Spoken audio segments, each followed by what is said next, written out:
मौजे इंचनाळ गावामध्ये आज पाहतोय आपण राष्ट्रवादीची जंगी सभा इथे झालेली आहे। इंचनाळ मधील नागरिकांनी इथे या सभेला मोठ्या संख्येने इथे गर्दी केलेली होती आणि आपण पाहतोय इंचनाळकरांचा प्रतिसाद या राष्ट्रवादीला मिळताना दिसतोय। राष्ट्रवादीचे स्थानिकचे नेते आहेत, पदाधिकारी आहेत, आपल्या सोबत ग्रामस्थ आहेत। काय सांगाल काका, कशा पद्धतीने सहकार्य करतील आणि राष्ट्रवादीच्या माध्यमातून विकास कामं झालेले आहेत त्याबद्दल काय वाटतंय आपल्याला? इंचनाळमध्ये जे विकास कामं झालेले आहेत ते सतीश पाटील आणि मुश्रीफ साहेबांच्या माध्यमातून कुठलाही विकास म्हणजे आता शिल्लक राहिलं, कुठं काम करायचं म्हटलं तरी जागा शिल्लक नाही आमच्याकडे। फक्त आता विमानतळ तेवढा मुश्रीफ साहेबांनी सांगितलं जागा उपलब्ध करून दिला 500 एकर तर मी तुम्हाला विमानतळ पण देतो, अशा पद्धतीने मुश्रीफ साहेबांची घोषणा झालेली आहे। पण आमच्याकडे ती जागा उपलब्ध असल्यामुळे तर विमानतळ सुद्धा इंचनाळमध्ये मिळाला असता। लोक काय करतील? लोक मतदान यावेळेला 100% आमच्या घड्याळ चिन्हावर मतदान करणार सगळे, त्याच्यात कुठलीही तीळ मात्र शंका राहणार नाही असं आम्हाला अपेक्षित आहे। इंचनाळकर असे आहेत, आतापर्यंत रेकॉर्ड घ्या, आमच्या इंचनाळमध्ये राष्ट्रवादी काँग्रेस पक्ष हा सर्वात मोठा पक्ष आहे। इंचनाळ गावामध्ये जे सगळी विकास कामं झालेले आहेत ते 100% सगळी राष्ट्रवादी मुश्रीफ साहेब आणि बाबासाहेब कुपेकर यांनी सतीश पाटील यांच्या माध्यमातून झालेलं आहे। एक वेळ जरी मुश्रीफ साहेबांना गेल्या वेळी थोडी मतं कमी पडली असली तर त्याचा पाठीमागचा सगळा इतिहास घ्या। भरपूर मतं झालेल्या मतदानात जवळजवळ 75% मतदान हे मुश्रीफ साहेब आणि राष्ट्रवादी काँग्रेस पक्षाला मिळालेले आहेत आणि गेल्या वेळची जी बोकळीची निर्माण झाली आम्ही ती भरून काढल्याशिवाय आम्ही राहणार नाही। आजच्या या सभेचं वातावरण जर बघितलं आणि लोकांच्या मधला उत्स्फूर्त प्रतिसाद बघितला तर राष्ट्रवादी मोठ्या प्रचंड मताधिक्य घेऊन इथून बाहेर पडेल इंचनाळमधून, हा आम्हाला ठाम विश्वास आहे। आणि त्या विकासास पाटील साहेबांचं जी टॅगलाईन आहे, विकासाचं काम बोलतोय, त्या काम बोलतोय या टॅगलाईनवर आम्ही काम करून या इंचनाळमधून प्रचंड मताधिक्य देऊ हे आम्हाला खात्री आहे। राष्ट्रवादीचे सतीश पाटील हे तेवढे ॲक्टिव्हच आहेत, त्याच्यामुळे त्यांच्या त्या टॅगलाईनचा उपयोग आणि गावासाठी केलेलं त्यांचं परिश्रम मुश्रीफ साहेबांचं आणि त्यांचं, त्यामुळं सतीश पाटील आणि सचिन देसाई हे ह्या वेळेला किमान नाही म्हटलं तर 400 ते 500 मतं जादा घेऊन विजय होतील एवढी खात्री आहे। मला तरी वाटतंय ह्या वेळेला इंचनाळमधनं ज्यावेळी मागच्या वेळी मुश्रीफ साहेब आमच्यावर नाराज झालते कारण आम्ही फक्त कमी लीड दिलो म्हणून, त्यावेळी मला वाटतंय जवळजवळ 80% मतदान हे राष्ट्रवादीला होणार आणि सतीश पाटील साहेब आणि सचिन देसाई हे कुठल्याही परिस्थितीत म्हणजे काळ्या दगडावरची पांढरी आहे का, ही सतीश पाटील आणि सचिन देसाई हे 100% निवडून आलेल्यासारखे आहेत। उमेदवारांनी निश्चित राहायचं का माता? होय, निश्चित राहायचं। नक्की काय इंचनाळच्या गणपतीवर भरवसा ठेवून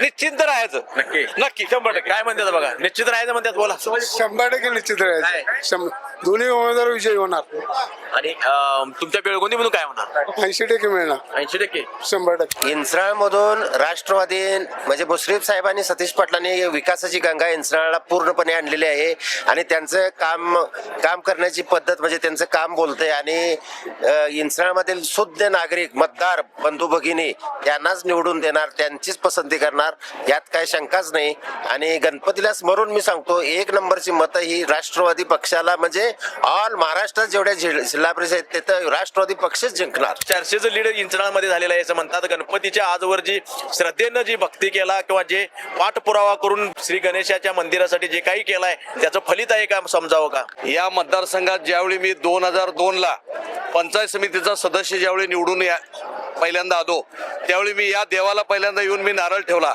आणि या देवाजवळ मी मागणी केली की माझ्या राजकीय सामाजिक जीवनाची सुरुवात आहे आणि गणेशा मला तू वट्यात घे आणि या सगळ्या जनतेला सुखी ठेवण्यासाठी मला निवडून दे असं मी या गणपती चरणी प्रार्थना केली होती।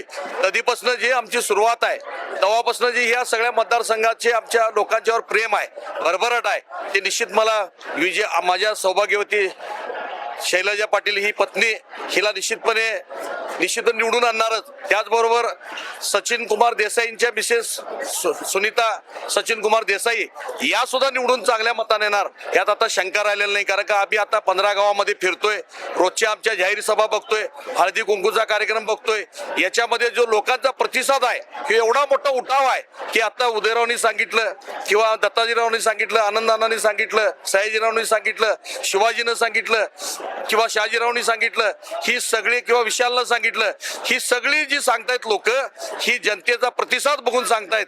हे कोणाच्या अंगामध्ये काय देव येत नाही, पण निश्चितपणे आम्हाला विश्वास आहे की लोकांचं प्रेम आम्ही एवढं मिळवलेलं आहे. ह्या लोकांच्या प्रेमाच्या जोरावर, ह्या लोकांच्या शक्तीवर निश्चितपणे ह्या तिन्ही सीटं आमची पलीकडच्या तिकडच्या प्रियंकाताई आणि इकडच्या सुनीताताई आणि शैलजाताई ह्या सगळ्या तिन्हीच्या तिन्ही ह्या निवडून यायला कोणती आता ज्योतिषाची गरज राहिलेली नाही, एवढंच आम्हाला सांगायचं आहे. विरोधकांनी जी तुमच्यावर टीका केलेली होती आजच्या सभेमध्ये त्यांना उत्तर दिलाय, काय वाटते तुम्हाला? खरंच रस्ता गायब झालाय? खरंच त्यांच्याकडे पुरावे आहेत का? हे असले खोटं नाटक लोकांना सांगून आता लोक अशा दिशेला लागणार नाहीत. आम्हाला जनतेचा विश्वास आहे, लोकांना आमच्यावर विश्वास आहे. त्यामुळं रस्ता चोरून इथं छातीटोकपणाने येऊन भाषण करणारे आम्ही नाही आहे. त्यामुळं कुणी यापूर्वी चोरी केली आहे आणि त्यांनी काय सांगतायत समाजाला हे सगळं लोकांना माहिती आहे. तर यापूर्वी कधी जर असं जर आजही सांगतो की रस्ता चोरलेला जर सिद्ध जर करून दाखवलं तर उद्या शैलजा पाटील ह्या सगळ्यातनं माघार म्हणून जातील. मी हे आज सांगतो तुम्हाला. राष्ट्रवादीच्या दोन्ही उमेदवारांसाठी जंगी सभा ही संपन्न झालेली आहे. राष्ट्रवादीचं काम इथं बोलते 400हून अधिकचं लीड इंचनाळमध्ये देण्याचा निश्चय या इंचनाळकरांनी केलेला आहे. जे विरोधकांनी सतीश पाटील यांच्यावर टीका केलेली होती याला देखील त्यांनी रोखटोक उत्तर दिलेलं आहे. जर रस्ता चोरला असता तर या छातीटोकपणे या गावामध्ये आलो नसतो आणि जर रस्ता चोरलेला सिद्ध केला तर या निवडणुकीमधून शैलजा पाटील यांची माघार घेतो असं देखील विरोधकांना त्यांनी सुनावलेलं आहे. तर आजची सभा पाहिली तर सतीश पाटील आणि जे काही राष्ट्रवादीचे कार्यकर्ते आहेत किंवा राष्ट्रवादीला ही सभा उभारी देणारी आहे आणि असाच हा प्रतिसाद कडगाव गिजवणे जिल्हा परिषद मतदारसंघातून वाढता हा राष्ट्रवादीला होत असताना दिसत आहे. गडिंग्लजहून लाईव्ह टुडे मराठी नितीन मोरे.